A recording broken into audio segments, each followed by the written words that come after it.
ఈ రోజున మంగళగిరిలో తిరిగి వైఎస్ఆర్ కాంగ్రెస్ పార్టీని గెలిపించడానికి మూడవసారి నేను తిరిగి వైఎస్ఆర్ కాంగ్రెస్ పార్టీలోకి జగన్మోహన్ రెడ్డి గారి దగ్గర చేరడం జరిగింది. పేదవాడు శాశ్వతంగా వాళ్ళ జీవితాల్లో సంతోషంగా ఉండాలి, పేదవాడు గొప్పవాడు కావాలి, ప్రతి మధ్యతరగతి కుటుంబంలో కూడా ఎస్సీ ఎస్టీ బీసీ మైనార్టీలు అందరూ కూడా వాళ్ళ జీవితాల్లో వెలుగులు నింపడానికి జగన్మోహన్ రెడ్డి గారు చేస్తున్నటువంటి కార్యక్రమాల్లో ఒక 2 నెలల కాలం పాటు నేను పక్కకు వైదొలిగినటువంటి పరిస్థితి నుంచి మళ్ళా తిరిగి ఆ జగనన్న బాటలో నడవాలి అని చెప్పేసి నేను నిశ్చయించుకొని తిరిగి రావటం జరిగింది. మనందరికీ తెలిసిందే, రాజశేఖర రెడ్డి గారి బాటలో నడుస్తున్నటువంటి జగన్మోహన్ రెడ్డి గారు ఇంకొక 20-30 సంవత్సరాల పాటు ఈ రాష్ట్రానికి ముఖ్యమంత్రిగా నిలబడగలిగితే, ప్రజలందరూ కూడా అండగా ఉంటే పేదవాడు వాళ్ళ జీవితాలు పూర్తి స్థాయిలో ఉన్నత స్థితికి వెళ్తాయి అని చెప్పేసి ఇవాళ జగన్మోహన్ రెడ్డి గారు చేస్తున్నటువంటి పరిపాలన రుజువు అవుతూ ఉంది అనే సంగతి మనందరం కూడా చూస్తూ ఉన్నాం. వైనాట్ 175లో నేను కూడా భాగస్వామిని కావాలని, అదేవిధంగా 25కి 25 పార్లమెంటు స్థానాలు కూడా తిరిగి వైఎస్ఆర్ కాంగ్రెస్ పార్టీ కైవసం కావటానికి నా వంతు కృషిగా నేను పనిచేస్తూ ఇవాళ జగన్మోహన్ రెడ్డి గారికి చాలా స్పష్టంగా చెప్పుకోవడం జరిగింది.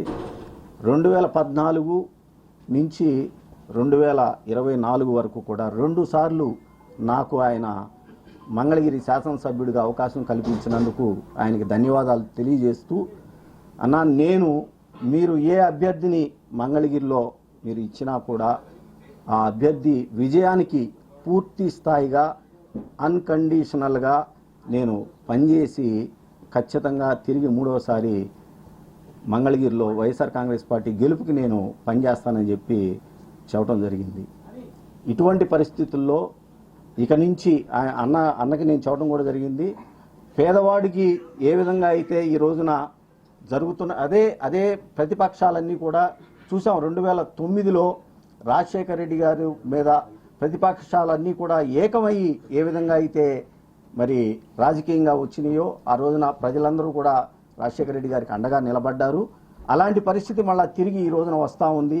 ఈ రాష్ట్రంలో పేదవాడికి మంచి జరగకూడదు, మధ్యతరగతి వాడికి ఎవరు అండగా ఉండకూడదు, మధ్యతరగతి వాళ్ళు ఎస్సీ ఎస్టీ బీసీ మైనార్టీలు ఎవరు కూడా రాజకీయంగా ఆర్థికంగా సామాజికంగా ఎదగకూడదు అని చెప్పేసి ఈ ప్రతిపక్షాలన్నీ కూడా చేస్తున్నటువంటి ప్రయత్నాన్ని తిరిగి ఎండగట్టాలి, వాటికి ఎదురుగా నిలబడాలి అని చెప్పేసి భావిస్తూ జగన్మోహన్ రెడ్డి గారి సారథ్యంలో అన్కండిషనల్గా పనిచేయడానికి, అదేవిధంగా మంగళగిరిలో మళ్ళా చెప్తా ఉన్నాం, తిరిగి 2024లో కూడా నేను వైఎస్ఆర్ కాంగ్రెస్ పార్టీ అభ్యర్థి గెలుపుకి నేను కృషి చేస్తాను, పనిచేస్తానని చెప్పి తెలియజేసుకుంటూ, 19లో ఒక ఓసీ చేతిలో ఏ విధంగా అయితే తెలుగుదేశం పార్టీ నారా లోకేష్ గారు ఓడిపోయారో రాసిపెట్టుకుండి, మళ్ళా 24 ఎన్నికల్లో బీసీ సామాజిక వర్గానికి చెందినటువంటి అభ్యర్థి చేతిలో నారా లోకేష్ గారి ఓటమి ఖాయం అని చెప్పేసి ఈ సందర్భంగా తెలియజేసుకుంటా ఉన్నాను. Thank you.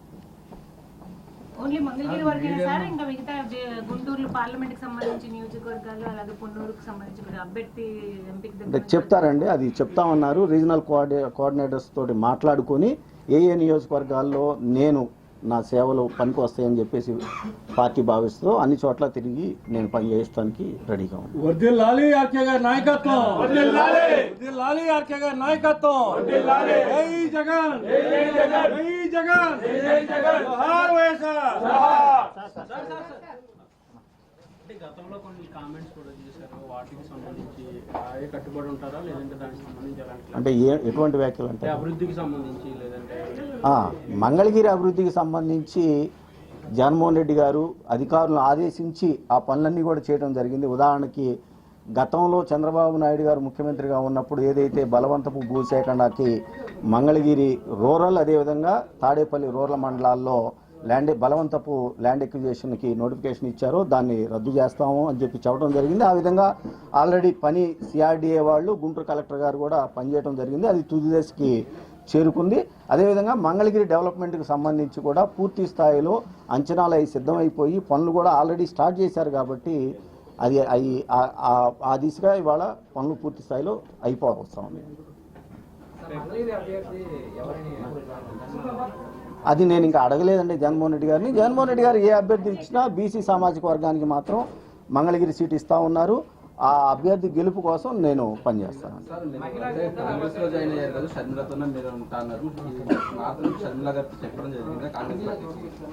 నేను చెప్పలే, అదే ఇందాక అన్నానండి. 2009లో రాజశేఖర రెడ్డి గారిని ఓడించడానికి అప్పుడు ఉమ్మడి రాష్ట్రంలో ఉన్నటువంటి పార్టీలన్నీ కూడా ఎలా ఏకమైపోయినాయో ఇవాళ తిరిగి జగన్మోహన్ రెడ్డి గారిని ఓడించడానికి ఈ రాష్ట్రంలో ఉన్నటువంటి పార్టీలన్నీ కూడా ఏకమైనవి. అది జరగకూడదు. ఎందుకంటే పేదవాడు గొప్పవాడు కావాలి, ఎస్సీ ఎస్టీ బీసీ మైనార్టీలు రాజకీయంగా ఆర్థికంగా సామాజికంగా ముందుకి రావాలి. ఆ దిశగా అడుగులు వేస్తున్నటువంటి జగన్మోహన్ రెడ్డి గారికి అండగా నిలబడాలని చెప్పేసి అనుకున్నాను.